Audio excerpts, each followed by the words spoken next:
ലോക്സഭയിലെ സത്യപ്രതിജ്ഞയിൽ താരമായി കേന്ദ്രമന്ത്രി സുരേഷ് ഗോപി.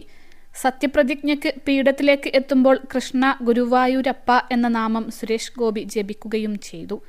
മലയാളത്തിലായിരുന്നു കേരളത്തിൽ നിന്നുള്ള BJPയുടെ ആദ്യ അംഗത്തിന്റെ സത്യപ്രതിജ്ഞ. സത്യപ്രതിജ്ഞ ചെയ്യുന്നതിന് പീഠത്തിലേക്ക് കയറും മുൻപ് ഭഗവാന്റെ നാമം ജപിക്കുകയായിരുന്നു സുരേഷ് ഗോപി. സത്യപ്രതിജ്ഞയിലേക്ക് കടക്കും മുൻപ് അദ്ദേഹം കൃഷ്ണ ഗുരുവായൂരപ്പ ഭഗവാനെ എന്ന് ചൊല്ലിക്കൊണ്ടാണ് പീഠത്തിന് അരികിലേക്ക് എത്തിയത്. തുടർന്ന് സത്യപ്രതിജ്ഞ ചെയ്തു. മലയാളത്തിൽ ദൈവനാമത്തിലായിരുന്നു സുരേഷ് ഗോപിയുടെ സത്യപ്രതിജ്ഞ. സത്യപ്രതിജ്ഞയ്ക്കു ശേഷം ഭരണപക്ഷത്തെയും പ്രതിപക്ഷത്തെയും നോക്കി തൊഴുതാണ് അദ്ദേഹം സീറ്റിലേക്ക് മടങ്ങിയത്. സത്യപ്രതിജ്ഞയ്ക്ക് പേര് വിളിച്ചപ്പോൾ ഏറ്റവും കയ്യടി കിട്ടിയതും സുരേഷ് ഗോപിക്കാണ്. കേരളത്തിൽ നിന്നും ആദ്യം സത്യപ്രതിജ്ഞ ചെയ്ത MP-യും സുരേഷ് ഗോപിയാണ്.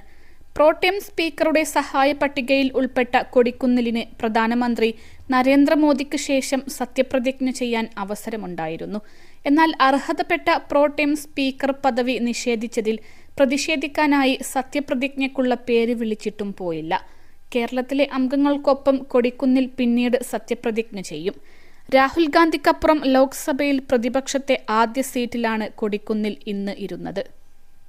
+2 ഡിഗ്രി കഴിഞ്ഞവർക്ക് വേൾഡ്സ് ഫസ്റ്റ് AR/VR ക്ലാസ് റൂമിലൂടെ സ്മാർട്ട് ഫോൺ എഞ്ചിനീയർ ആവാം. കൂടുതൽ അറിയാൻ വിളിക്കൂ ബ്രിഡ്കോ ആൻഡ് ബ്രിഡ്കോ. തനി കേരളീയ വസ്ത്രത്തിലാണ് സുരേഷ് ഗോപി സത്യപ്രതിജ്ഞയ്ക്ക് എത്തിയത്.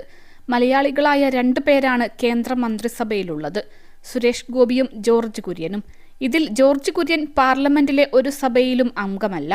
മന്ത്രിയായി ചുമതലയേറ്റ് 6 മാസത്തിനകം ഏതെങ്കിലും സഭയിൽ അംഗമാകണം. രാജ്യസഭയിൽ നിന്നും ജോർജ് കുര്യൻ പാർലമെന്റ് അംഗമാകുമെന്നാണ് സൂചന.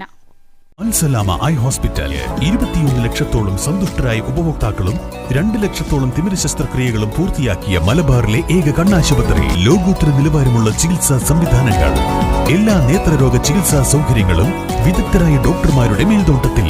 Al Salama eye hospital, hospital road, Perinthalmanna.